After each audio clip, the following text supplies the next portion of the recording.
Bonjour à toutes et à tous. J'avais décidé il y a 2 jours de faire une petite vidéo sur les élections aujourd'hui. Et puis, comme le hasard fait bien les choses, M. Alassane Dramane Ouattara a confirmé hier son intention de briguer un 3e mandat illégal. Et donc, je vais également toucher ce sujet puisqu'il tombe dans la thématique que je souhaitais aborder. Je voudrais aussi m'excuser rapidement du upload tardif de cette vidéo, mais j'ai dû donner une interview à la Deutsche Welle et donc ça m'a un peu mis en retard. Mais j'espère quand même que les quelques minutes qu'on va passer ensemble seront productives. Alors, il y a 2 jours, j'ai vu passer dans ma tweet line une information qui m'a un peu fait bondir. Alors, comme je ne veux pas raconter d'histoire et me tromper dans les chiffres, je vais prendre mon téléphone. Alors, la première information que j'ai vue disait que la France apporte une contribution de 131 millions de francs CFA pour renforcer le mécanisme des résultats des votes en Côte d'Ivoire. J'ai aussi lu que l'Union européenne, par la bouche de son représentant ici, M. Jops von Kirchmann, qui passe la plupart de son temps à faire la fête avec les membres du gouvernement, a donc déclaré que son institution va accorder un appui financier de 3 milliards de francs CFA pour les élections en Côte d'Ivoire. Et enfin, l'ONU et le PNUD ont eux aussi annoncé un appui de 8 milliards de francs CFA pour les élections ivoiriennes. Les amis, je pense que vraiment, il faut qu'on soit sérieux un jour. Alors, comment vous voulez être indépendant si c'est les autres qui financent les élections dans votre pays? Franchement, on connaît tous l'adage qui dit que c'est la main qui donne qui commande. Mais si c'est la France qui finance, si c'est l'Union européenne qui finance, si c'est l'ONU qui finance, bon, mais dans ce cas-là, c'est la France, c'est l'Union européenne et c'est l'ONU qui vont diriger la Côte d'Ivoire. C'est aussi simple que ça. Donc, tous ceux qui applaudissent quand vous voyez ce genre d'informations-là, vraiment, il faut fermer vos bouches quand les gens vont parler d'ingérence. Parce que vraiment, ça, c'est des foutaises, quoi. Et puis en plus, alors on veut nous expliquer qu'en 2020, la Côte d'Ivoire que l'on décrit comme la locomotive de la sous-région, comme la 5e puissance économique mondiale en termes de croissance, comme on nous l'a rabâché ici, que ce pays-là donc a encore besoin de mendier pour organiser une élection qui va désigner celui qui va diriger le pays. Pour les plus jeunes d'entre vous, je voudrais faire un petit rappel historique. Alors peut-être que vous ne le savez pas, mais en 1999, il y a eu un coup d'État militaire en Côte d'Ivoire qui a été suivi d'un gouvernement de transition qui avait pour objectif d'organiser le plus rapidement possible l'élection présidentielle pour remettre le pouvoir aux civils. Le ministre du budget de ce gouvernement de transition s'appelait Mamadou Coulibaly, le même de leader là.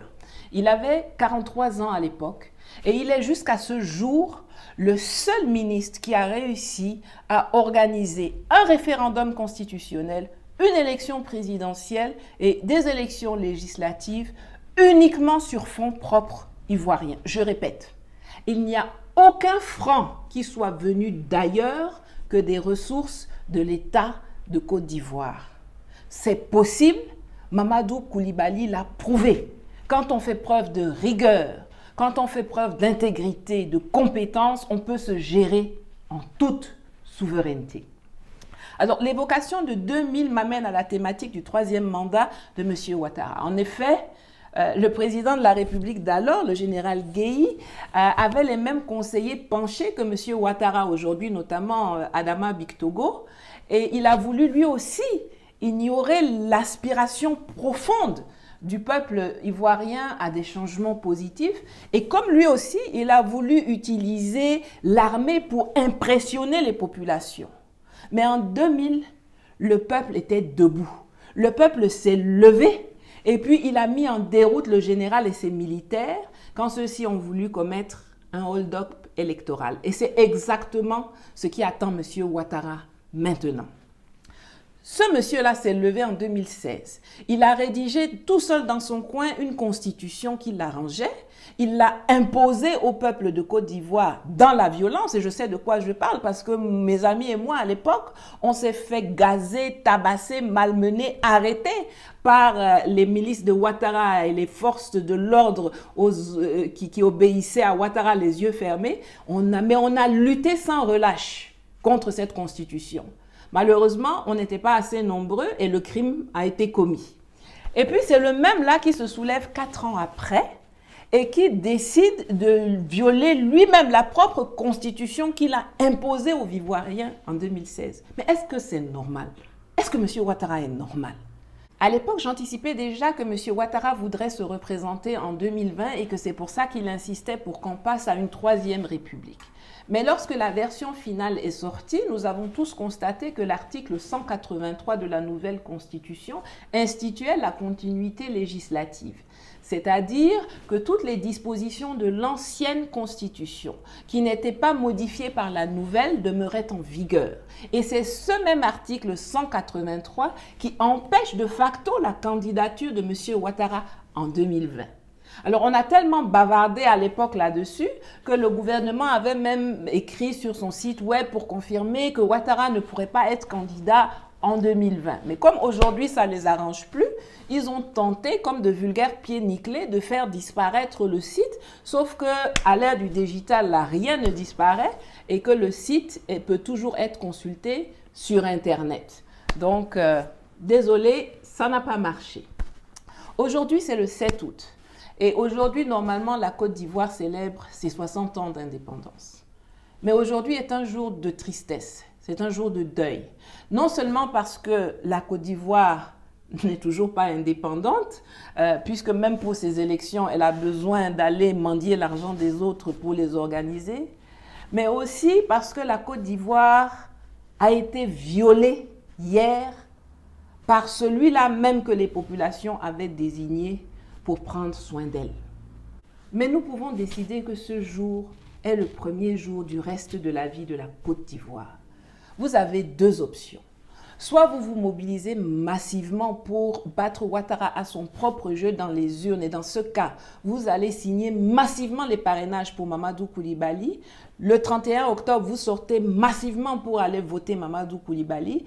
Et à la fermeture des bureaux de vote, vous restez massivement sur place pour surveiller le dépouillement et suivre les urnes jusqu'à la commission électorale pour empêcher la CEI et Ouattara de commettre un hold-up électoral et de dénaturer votre choix dans les urnes. Ou alors, et c'est la 2e option, comme en 2000, comme ça s'est passé hier devant la commission électorale, comme ça se passe en ce moment à Bonoua ou à Yopougon, le peuple digne de Côte d'Ivoire descend massivement dans la rue et dit non à la forfaiture d'Alassane Dramane Ouattara et le fait aujourd'hui, maintenant, sans attendre l'élection présidentielle.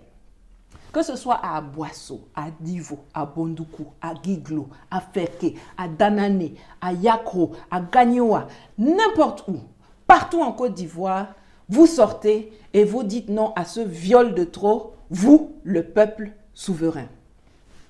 Je pense que ce n'est un secret pour personne que j'ai personnellement une préférence pour la 2e option. Je pense aussi, et ce pour terminer, qu'il est important que les populations adressent aussi un petit message à la communauté internationale qui est en train de cautionner la forfaiture de M. Ouattara. Je pense que les populations doivent faire savoir aux diplomates, aux ambassadeurs que cette année 2020, là, ça ne sera pas comme en 2010. Et que cette fois-ci, là, tout le monde va payer les pots cassés quand ça va se gâter. Leurs entreprises et leurs ressortissants, tout comme les entreprises et les ressortissants ivoiriens. Parce qu'il n'est pas acceptable que vous veniez mettre le bordel dans les pays africains, mais quand on compte les victimes, vous n'êtes jamais dedans. Comme on dit chez moi, si tu ne peux pas m'arranger, il ne faut pas me déranger. Donc, ceux-là, ils n'ont qu'à prendre leurs milliards et aller donner ça à leur population là-bas qui en ont bien besoin. La Côte d'Ivoire n'est malheureusement pas indépendante, mais vous pouvez décider aujourd'hui de prendre le chemin de la liberté, de prendre le chemin de la souveraineté et de ne jamais faire demi-tour. Et c'est pour ça que je vous souhaite que la liberté soit avec vous.